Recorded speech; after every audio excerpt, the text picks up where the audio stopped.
So a 0 to 1 journey is backed by a VC, and 1 to 10 journey is backed by a private equity in a plain vanilla terms. At the end, you should have a view. I mean, if I ask you a question about who would win a presidential elections for this US, so you should have a view. You know that really matters into a PVC industry. Learn to comprehend numbers. I think that's the most important thing. So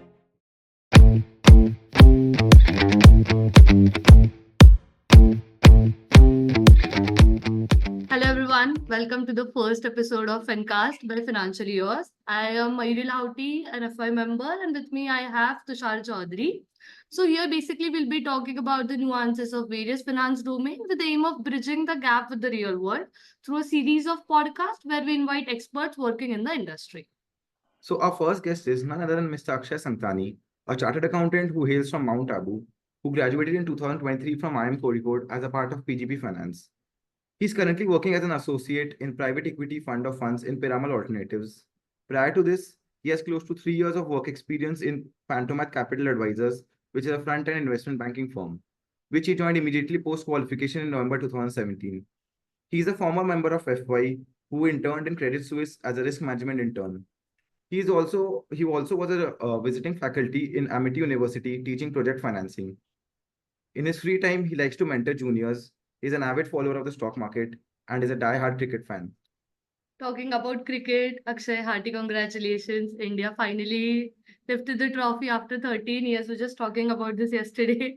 The atmosphere in yeah, Bollywood. I mean, today is the best day to start with. By it was the best morning. I would say that probably waiting for 13 years, and finally we have a trophy. So yeah, I think I am already in touch with many of Fin 03 batch of your senior batch, your batch, and your junior batch. So I always make sure that whatever I learn, I just pass on to my juniors, and I think that's how I be able to grow. That is very true. I think I can say bet on this personally because there's a lot I learned working with you in the last two to Right. 3 months.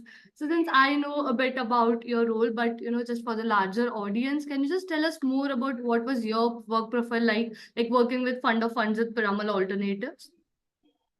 Yeah, so I got campus recruit from Piramal Alternatives. So Piramal Alternatives is a 1.3 billion AUM entity. It is a subsidiary of Piramal Group.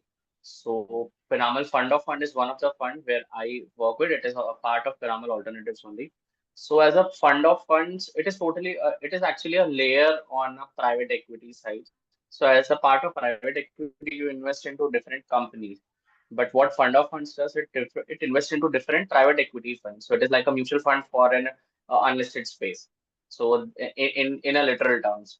So what I personally do is that we meet a lot of private equity managers. So the overall, if we see there are around 1,200 asset managers there in this unlisted space, and out of which it's for an individual, it is difficult to know to who where should we invest. And I think that's where Piramal comes under picture. That they looks out that they have an expertise and they know which are the fund managers to work out with, and so that's what I do.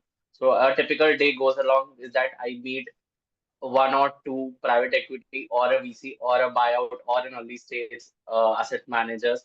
Uh, and I am on the buying side, so I have a privilege to ask the question that how do you run a fund?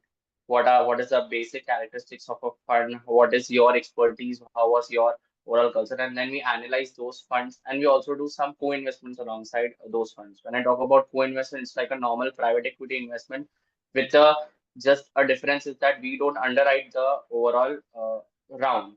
So we normally take a minority positions in particular companies alongside those fund managers. So that's what a typical pyramidal fund of funds does. And the work is going quite good. Sometimes hectic, sometimes not. But overall, the learning part is great. Great, great. That's great to hear.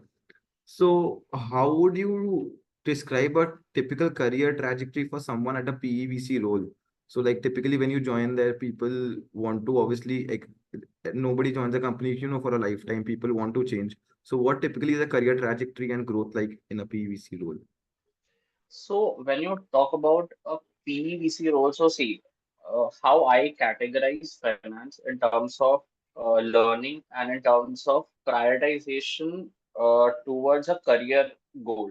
So first of all, if you really want to be in finance, I would say, or typically you start with a credit manager in, let's suppose, an ICICI or an Axis Bank. Then you go to a corporate finance role. Then maybe you shift towards a treasury side of role. Then there comes an M&A side. Then comes investment banking, and at the top end comes the private equity. So that's what I categorize you as a, if you want to go as a layer about reaching into the best of the best roles into into finance. So as I said, that PVC comes at the top edge of finance.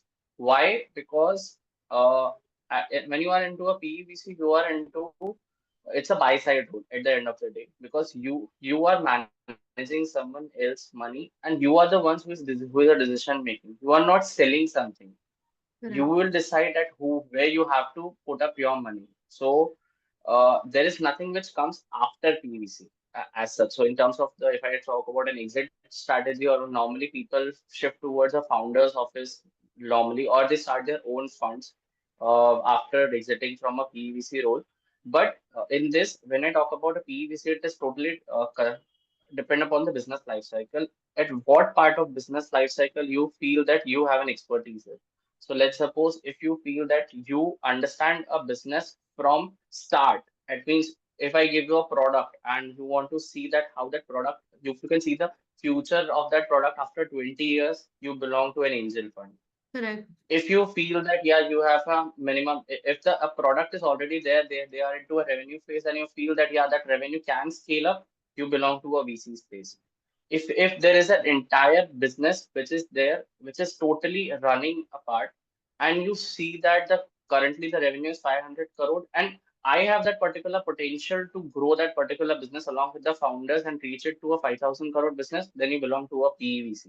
And if you feel that you are really good at exit, and you really feel that yeah, that's where I feel that I can bring some part of M&A into it, I can do some strategic construction into that particular business, then you belong to a buyout strategy. So that's how you understand that with which particular part of PVC entire business you belong. And if I come to me, I particularly believe that yeah, I understand balance sheets in a great way. I think I am good with numbers, and I think that's why I believe that the trajectory from 500 crore to 5,000 crore is where I belong. You fit it. How to grow businesses, and that's why I think that I chose to be into a PE side, and I am lucky enough to be into a PE side. Yeah. True that.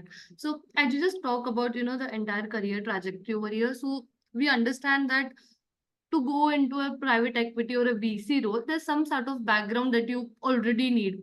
Right. But when you talk about the students over here at IMK or in an MBA, not everyone has, that well qualified or already a very good background.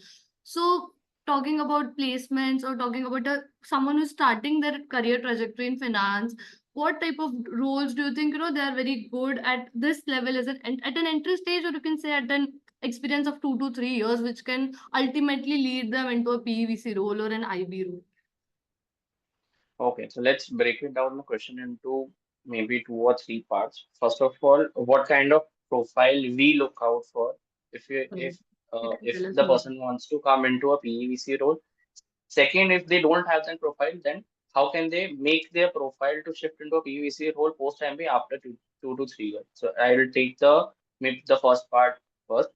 So I have seen both the sides. First, obviously, as a student, when I was sitting at your end and I was making my CV, making everything. Uh, so, so see, whenever a recruiter looks at your CV, they need some sort of background in finance. Now, it is not specifically that you have a private equity experience or you have an investment banking experience, but the focus towards finance should be must. So I was in, so let's suppose for last year, I was involved into the CV shortlisting process. And There were three criteria which my manager gave me, that what are according to these three criteria, you just give me a short list of 15 or 20 people. First, uh, let's suppose if he is a CA or a CFA, then the criteria change. If he is not a CA or CFA, then the criteria change. If he is a CA or CFA, then there should be at least he should have at least 1 or 2 years of experience in some sort of finance, not specifically. Maybe he must be doing some sort of corporate finance, a credit role, uh, maybe some sort of I don't mind if that role is something related to a strategy also, but that role should somewhat align towards finance and align towards interest into finance. So, that is one particular thing. Second thing, I'm talking about summers as of now. Obviously, we'll move towards final and the things will change, because then you have 1.5 years to, improve your CVs. Mm-hmm. If I talk about non-CA or non-CFA people, then there should be some sort of certification which should show that, yeah, that particular person had an interest. Let's talk specifically about engineers. So those persons should have done at least a CFA L1, or they should have started with some CA modeling courses. They would have some interest into evaluation courses. They should have at least basics cleared of what exactly is being expected out of when they come into do a summer internship. When we talk about finals, so that's a total different ball game, because now you have 1.5 year to improve your CVs. So in that 1.5 years, so it mostly depends upon what you have done in that 1.5 year instead of what you have done before in your career. Okay. So when my manager selected me, so he didn't ask any single question about what I have done before MBA. He was more inclined toward what extra things I have done in MBA. If I take case comms, if I take participating in in any of the activities of the college, or let's suppose if I've done any what I've done in my internship, if I've done any other extra internships or not. So I did an internship into a VC role for 1 month after I completed my summers. So I think that particular internship played a pretty good role in my interview. Mostly around 15 to 20 minutes of my interview was only revolving around that particular internship and what I did, what I learned from that internship, what was the process, what was my role in that particular internship, what I got from that internship. So all those things really played a pretty good role in that. So this 1.5 year is really crucial about what extra you can add on to your CV. Uh, and when I talk about specifically about the interns, those who are coming who are not CA or CFA, the reading part should make a really good sense, because let's suppose if I talk and give you an example about my interview, uh, my manager, to whom I'm reporting right now, he took my interview. So it was like he gave me 15 industries, and he gave me gave me one or two parameter which you will judge while if you want to invest in that particular industry. So he said that, Asa, tell me, if you want to invest into automobile, what are the two factors we'll see? If you want to invest into a transportation company, if you want to invest into FMCG, if you want to invest into, and it goes on. So, and the reading which I did in last 3 months actually helped me out to, scale up and to give actually a reply to all those industry. Because if you can be an expert into a one or two industry as an, because I have worked in that particular industry, but you cannot be an expert in all 15. But you should have at least a generalist view about each and everything which is going on in the market. And I think that really plays a pretty good role. Coming on to your second question about how you can shift to PVC after coming on to an industry, after entering to an industry. So let's Finance. suppose normally apart from PVC, there are 2 3 roles which come in at IMK or at least top Blackie. Some of them are obviously investment banking, treasury side, corporate finance. So what whenever we are hiring at a post MBA level, we normally look out for the number of deals they have executed on their individual level. Whether it is in case of a corporate finance, how many clients you have converted, how many M&A transactions you have done. So it's more depends upon what extra you have done into your particular role, being in that 1 year, being in that 2 years, and that really plays an edge towards showing that you at an individual level you have worked so hard that you really deserve to be a part of EVC. And specifically when I talk about a VC role.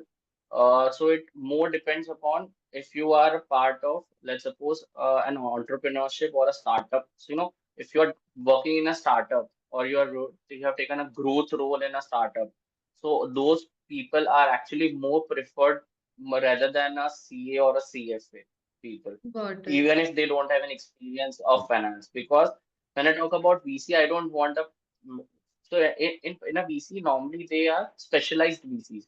So let's suppose they're an enterprise SaaS VC or a tech VC. So all these VC, they need a specialized view rather than a generalist view about specific industry and a normal finance knowledge. Normal finance knowledge, they know that the particular person, if is interested in VC, that person must be having a normally a generalist view on the finance, but they need a specialized tech knowledge or specialized SaaS based knowledge or whatever that particular VC is investing into.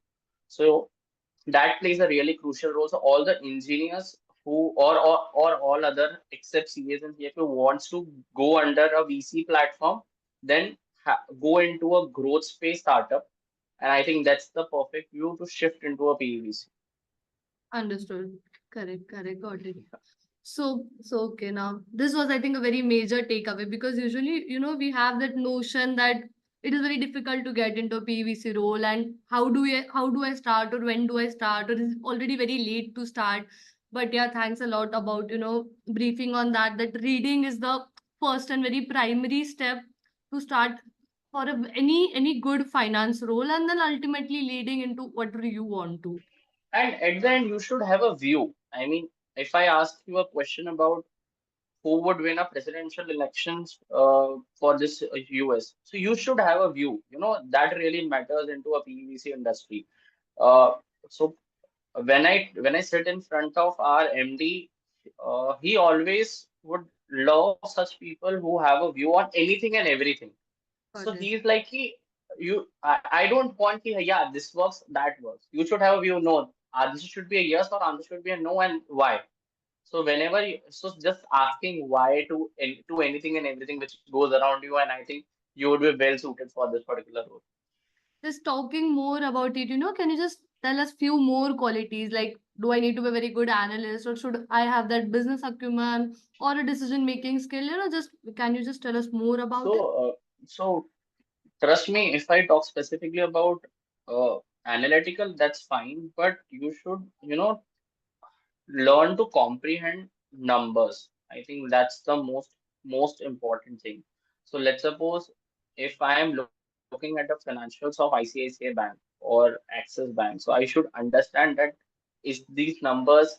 uh, If I give you just a number of two banks, you should know how to compare those numbers. You Got it. should have an understanding about a growth ratio of 50% or growth ratio of 20% is good or bad. So those numbers are the one thing which is most crucial into any finance role, whether it's an investment banking or a PVC or any other role for that sake. So love if you don't have if you love for numbers, then don't even think about coming into finance. Get it. You cannot survive. I mean, that's what I mean. And more than that, it's more of understanding numbers, not only about, doing well with analytical thinking. Yeah. Key, निकल क्या रहा है उन numbers से? Am I What is the able to? conclusion? Yeah, what's the conclusion you are drawing up from those numbers? Let's suppose if many people say कि हाँ, what is the ideal debt equity ratio? So people say 2:1. But you should understand that what does that 2:1 mean? Or if it would be a 2.5:1 or a 1.5:1, how will it impact the business? So, understanding ratios, understanding numbers, and I think IMK is doing a great work in at least that the finance professors are pushing an edge toward understanding how these numbers actually make sense to any financials or any business. 100%. I would agree to it 100%. So, Akshay, in our conversations, we've used PEVC many times, and even for the larger audience, the word PEVC are often used interchangeably. So just for the larger audience, can you explain to us what the difference is between a PE and a VC firm and how they operate Yes. differently from each other? Trust me, before I entered in, even I thought PVC is same. I know. So that's quite That's normal. most of us. So so actually PVC is totally depend upon, as I already actually I gave an example about the business life cycle. So it majorly depends upon at what part of investing in a company you belong. So a normal VC writes a check between a $1 million to $2 million. That's the typical check size of a VC. Normally, they invest into pre-seed, seed, and Series A sort of companies, Mhm. and whereby what they back promoters. They don't back businesses, because as such, when you are talking about a Series A or a pre-revenue business, there is no business.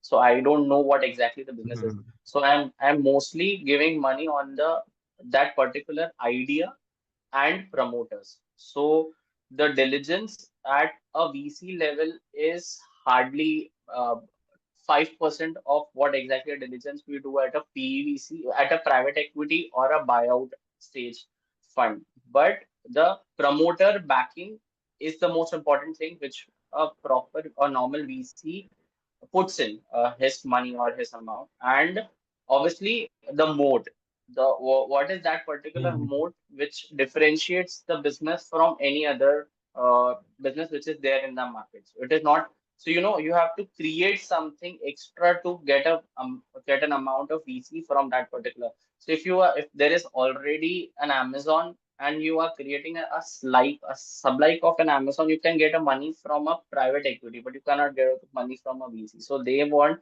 something Mhm. extra from your business. Got it. So that's where a VC comes into picture. And so normally after VC, when you get a VC funding, the business gets a 1.5 million, $2 million funding. The company is already $10 million.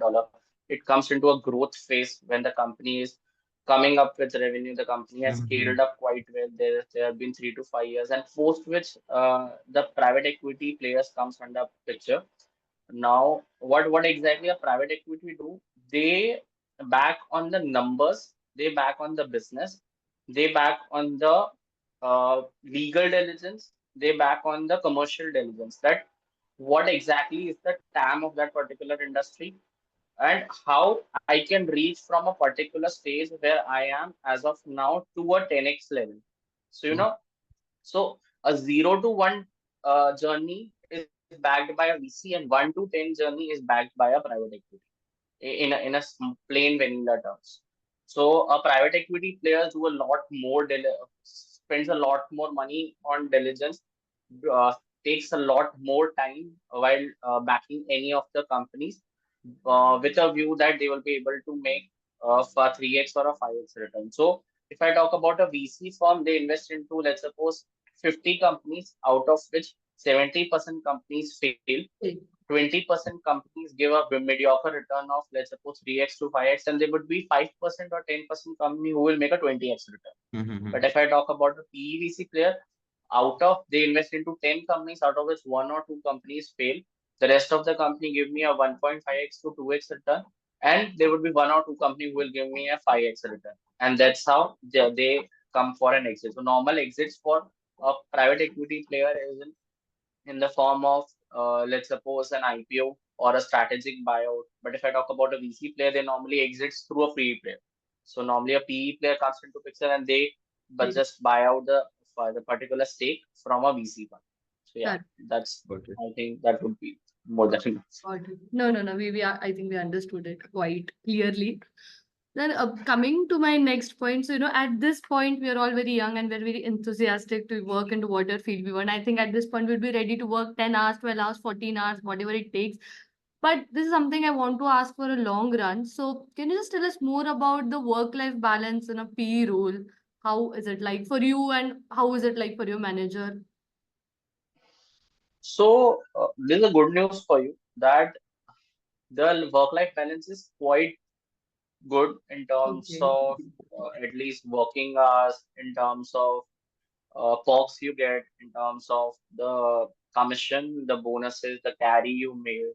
And that's why I think I told you that at the top of the edge, why a private equity comes. Correct. So a normal working hours is depends on between 8 to 10 hours. It's a normal working hours for us. Maybe so whenever we are doing a deal or something, then maybe 2 months in a span of, let's suppose, 12 months, there are period when you have to sit for 14 hours, 16 hours. But I think that's why we are paid off, and that's why that bonus or commission picture comes into consideration. So yeah, uh, it's quite good as compared to investment banking at least. The bonuses part comes more in both in investment banking also and private equity also. But in terms of the work-life balance, it's quite better in PVC role as compared to an IB role. And in terms of the compensation, a normal analyst or a associate, it starts with an analyst. Normally, analysts are the ones who start pre-MBA roles. So they Okay. start in terms of I'll talk about INR only because yeah, I think that's what the audience Right. is. So normally they start with a 15 to 25 is the base which a normal analyst get. When I talk about post analyst, post MBA graduates, they get approximately between a 30 to 50. And then it obviously depends upon that you are into a mid-size firm or a top-size private equity firm. But yeah, that's the range whereby you start. Then when you come out, when you get a promotion and you get into a VP or something, then your pay is somewhere between 75 to 125 lakhs, and at a partner level, you are paid between 2 to 4 CR, and then obviously there are bonuses and carry which comes into a picture when you are at a partner level. So maybe a partner at Kedara or KKR must be making somewhere between, let's suppose, 15 or a 25 CR. So yeah, so Definitely. it totally depends upon how your deals are going, but yeah, it's quite lucrative as when we compare to the other industries. So yeah, if you really want to make money, PVC is the best way. Correct. Honestly. So, Akshay, talking about more on the workings of a PE and VC. So, recently we've seen a lot of well-funded startups which go under at probably quite a later stage. But what people generally don't understand is they feel bad for the startups and the founders that a startup which was doing so well suddenly failed. But at the same time, it is difficult for the PE firm too. So, for people who are looking to join PE firms, so what are the few things which you think the analysts or the new joining associates should take care or avoid investing in companies which show certain red flags? So see, I think the most important thing when we talk about red flags is the industry. You need to back some Mhm. certain type of industry. I mean, trust me, I never backed EdTech. Matlab, Mhm. obviously, I could be wrong, and there would be some people who would be giving me a comments about how, I mean, EdTech is something which Mhm. is boom. How can you say that? But I never, because I have lived in this Zoom era also, and I've lived in the normal era whereby a physical class is going on, and I never believe that this is the thing which will replace a physical class. So that particular backing of industry, the most crucial thing when we talk about how where you want to put money into as a private equity player. Second thing is an eye to numbers. You should know that if a particular business is, let's suppose a company is saying that I would be able to grow a business from a 500 crore to a 5,000 crore in 3 years. Now you should have a practical sense that is it really viable or not. Mhm. Let's be very transparent about it. Although the company must be growing at a 60% CAGR in last 5 years, but that continuation of 60% CAGR for the next 5 years is really practical or not. Mhm. So an eye to numbers is very important when we talk about PVC. And obviously, when I talk about VCs, they don't put more into a legal diligence, come under into a legal diligence. But when we talk about private equity, the legal side is very important because the regulatory changes. Because I have to see that, and I know that even if I am a player of 20 crore, if there are some regulatory changes, I still be able to make 100 crore in next 5 years. But Mhm. if I am a player of 500 crore, that's very difficult for me to ignore the regulatory changes and still make a turnover of 5,000 crore Right. next 5 years. No, Mhm. it's not possible. the regulatory part also plays a very crucial part, and understanding of those regulatory part. I'll give a small example.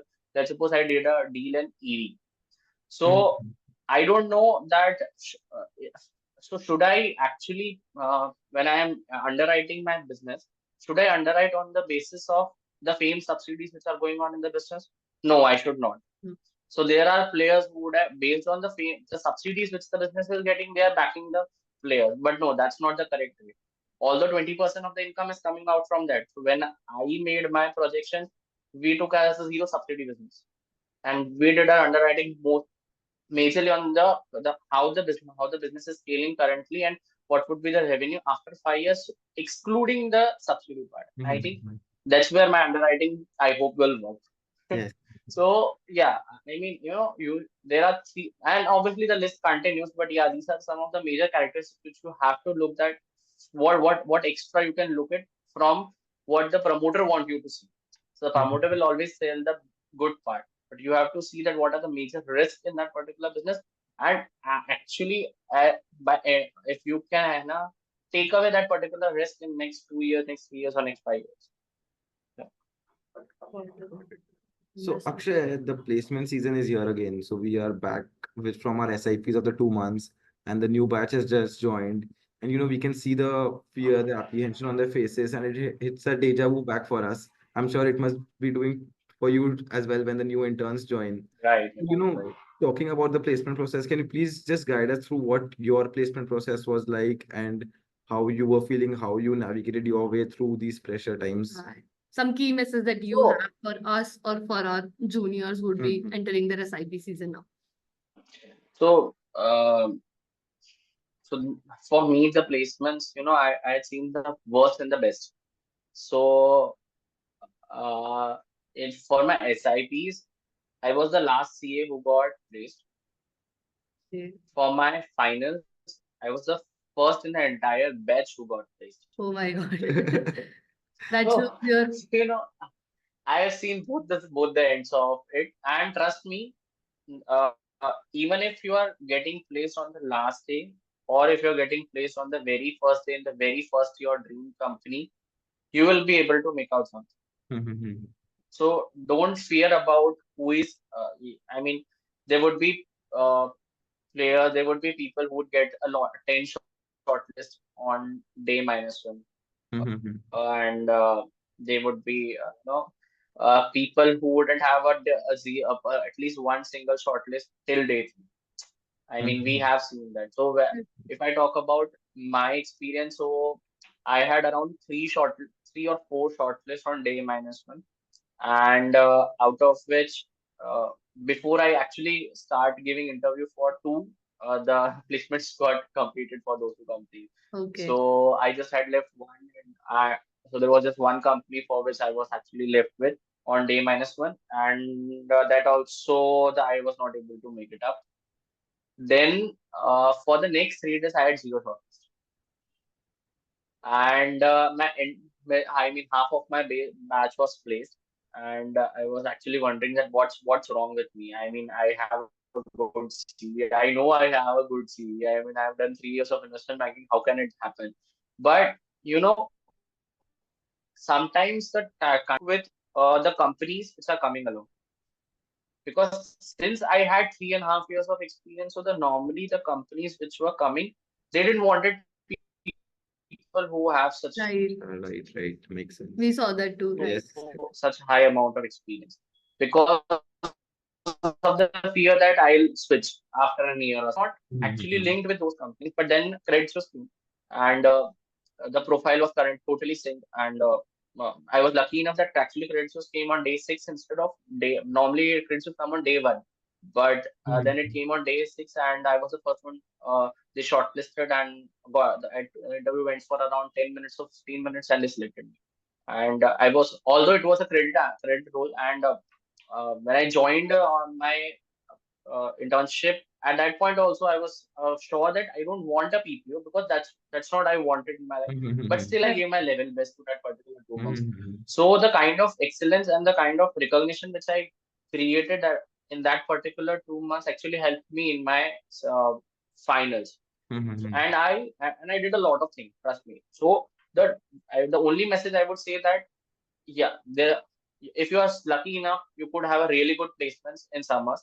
If you're not, then there could be a scenario where you're not getting something out of summer, but summers and finals are totally different. I mean, there is I mean, the kind of companies which comes on for summers and the kind of companies which come for finals are totally different. The shortlist is totally different. Your experience which you do in these 2 years are actually being taken care of and are actually seen when you are sitting for finals and not for summers. Because in summers you hardly have spent around 1.5 months or 2 months, Right. so that hardly matters. So at least for summers you have to so there are engineers who have zero experience. They're just coming out of their college and then they are sitting into summers and they are like, "Ki, we are not getting shortlisted," and that's okay because you have 1.5 year to develop your profile and then sit for finals and then get something out of it. Mm-hmm. And even if you are not getting something in summers, I mean, I'm not saying you will never not get something. Even if you're not getting something in summers, you still have that 6 months window to look something out of it. So you set out for play, and I think case comms is the most important thing whenever you sit for summer, for finals or anything. So I participated in I cleared around 5-6 case competition, and the best one was, I mean, for me at least, the best one was CFARC. So we cleared at around zonal levels or something, but because CFA is all about equity research, and you are given one particular company. Mm-hmm. And so in my final interview, I actually showed my CFARC PPT and the model to my manager who was Oh, recruiting. Yeah. Yeah, and we discussed about that particular model, about why I took such kind of assumptions, what particular thing I should be focusing on, and we discussed for around 15 minutes or something Mm-hmm. on that. So that really helped me out around in my final interviews. So and it will always be it can even help you out in a summer internship also, because the case interview starts from July and summer internships process starts in September. So you have 2 months. Start focusing on case competition. This is the most crucial part. I mean, except CV making, obviously. But after CV making, this is the most crucial part where you should focus on. And I think that's it. Yeah. got it, got it. So just one more question I wanted to ask about SIP. You know, that at times there's a tendency that I want to stick to a very preferred role. So, what is your thought on, at least when I talk about SIP, should I go with the flow, or for someone should go with the flow, or they should, keep on sticking to that preferred role? I say don't never ever stick for a preferred role. Why? There is a reason, because the process is defined in such a way that if you are not knocked off in day -1 or day 2, then there would be some companies where you're least interested, Right. and there would be pressure from all the people around you to just come out of the process, and then you will end up with something which you never wanted. At least Mm-hmm. not that was even not there in your priority list only. So even if there is a 10th company in your priority list and you're getting a chance to be in that company on day -1, just take it and leave it. I mean, yeah. So I think that, uh, I mean, yeah, obviously you should look out for some specific roles. At least if you should have at least a criteria about a particular sector in which you want to be. I Mm-hmm. mean, the particular category. That if you want to be in a marketing, if you want to be in finance, even if in finance you're getting a corporate finance, that's okay. Right. If you Mm-hmm. want to into, if you want to be into, let's suppose consulting, if you're not getting into an Accenture or a BCG or a Bain, that's okay. PwC and Deloitte consulting is truly actually good. Mm-hmm. And because at the end of the day, you only look out for brand name, but you also look out for the work-life balance which is there with that particular Mm-hmm. role. So Makes maybe Correct. in BCG you will get a tag of BCG and but you can't do an 18 hours of work in BCG. So exactly. after 1 year, you will after 1 year you will end that and you will shift into a PwC or a Deloitte consulting only. So why not to start with Deloitte and PwC consulting? Right. Right. So at least stick to the sector or but make sure that don't love any company. It's good to make a dream company, but if that you are not getting a dream company, then You have to look out for something better options Right. and clear and come out of the process. Right. It's not like end of the world if you don't get Yeah, into it. it's not at all end of the world, and I mean it's very easy to get off campus internships also. I mean, truly, I've seen a lot of people who have done off campus internships and they have got some really great offers. Understood. Thank you. So Akshay, as an IM alum, being a chartered accountant, you were academically very strong and qualified. So while coming in, I don't think academics would have been a challenge for you. So how do you recommend for people to use these 2 years who have strong academic background? Or let's say if I am to reframe the question, like let's say if I am to give you a time machine to travel 4 years back and start your MBA once again. So what would you focus on more, and what were the mistakes that you made you wouldn't recommend any other people to make? So see, academics, trust me, academics is and should be the most important criteria when you are doing an MBA because grade really matters. If you are into a top 5 percentile, if you are into a top 10 or top 50, 15 percentile, that really matters. Mhm. I am telling you again that really matters. Because if you are putting that top 15% or top 5% as your spike on your Mhm. CV, the short the chances of getting a shortlist doubles. Okay. Yeah. So focus on grades. I mean, there are a lot of things which I'll cover, but focus on grades. Grades are the most important thing when you are doing an MBA, and for that particular grade will be carried on for you for your life. Because if you want to do an executive MBA, if you want to go for a 1 year MBA into any of the foreign institutes, that particular grade is important. If you are not getting a 3.5 out of 4.15, 4.3, whatever is it, you Okay. will not get shortlisted from at least top 50 institutes. So make sure that you get at least a 3.5 CGPA. And that means around you should be in top 10%, right? That is the most crucial thing. Except apart from academics, yeah. I when I come on because I was a part of financially yours, and I think that was the best decision of my life. So, And So for us. so day in and day out, I used to think, what extra can I do being a part of that committee? And be it financially yours or any other committee, it is EPS or XYZ committee or a part of student council or anything else, just give your 100%. And trust me, you won't regret the kind of contacts, the kind of connection, the kind of I have built from financially yours. I don't think I can ever make be being in job as a part of FOF also. So I know mostly all the alums who are there in IMK who was into finance field Mhm. because I contacted them for XYZ reason.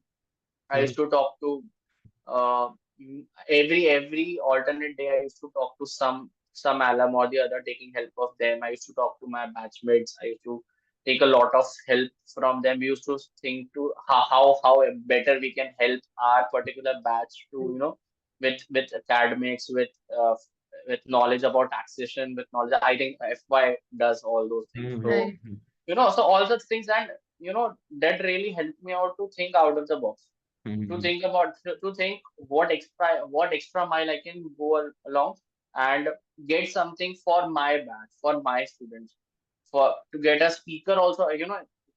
All those small things, be there in your mind. Where I am so we got a lot of speakers for our batch, and I think that really is there in my mind still. That yeah, I was able to add on something to my batch Right. and Mhm. give your level best. And whenever you write all these points on a CV, it makes a difference.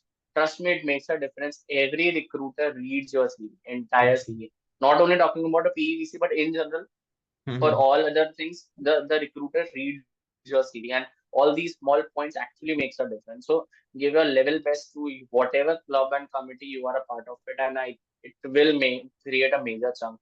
And not only creating contacts, even your entire batch will know you.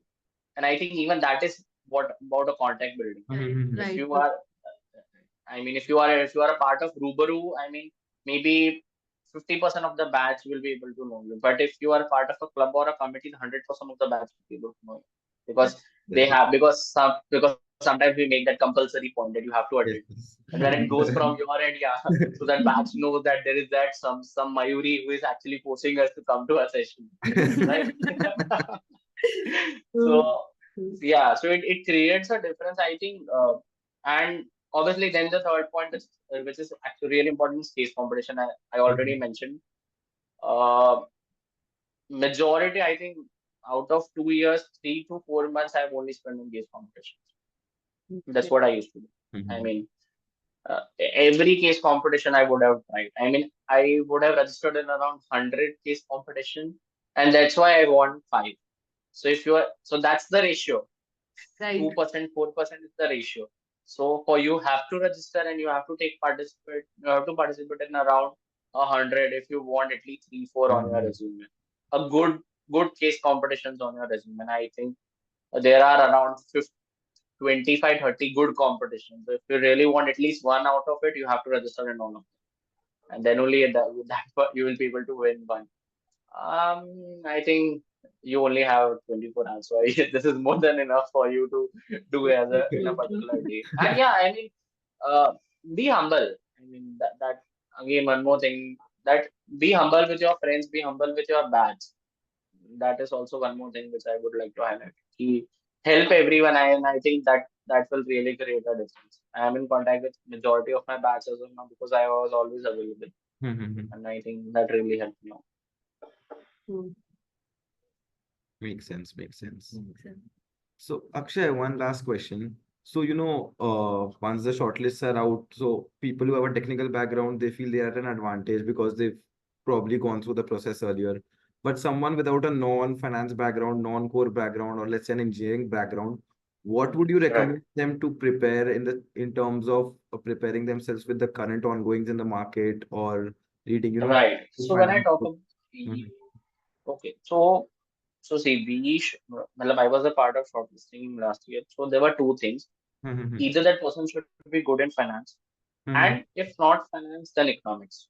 Mhm. Okay. So those are the two criteria which we always look out at. So macro and microeconomics both are the most important crucial things. Even if I agree that you didn't got a privilege to be, I mean, Mhm. you thought that you to pursue an engineering degree and then come out for an MBA, and you have not studied in accounts or a finance for that sake, and that's totally fine. But if you have that particular caliber to understand businesses, to Mhm. understand uh, uh, from the core what is the need for that particular business, then you belong to a PVC industry. And Mhm. now how as me as a recruiter will be able to understand that based on his overall understanding about the macroeconomic part. Mhm. Right. So when I took because the first interview round, I was taking the first interview round for Piramal. Mhm. So and I think yeah, Mayuri was also Yeah, there I had a part of it, meeting. but she was there, I think. Yeah. So first I used to ask 2 or 3 questions related to finance.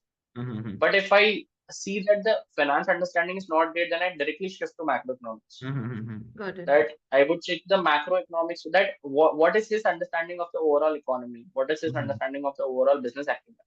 You Mhm. know, that really plays a part.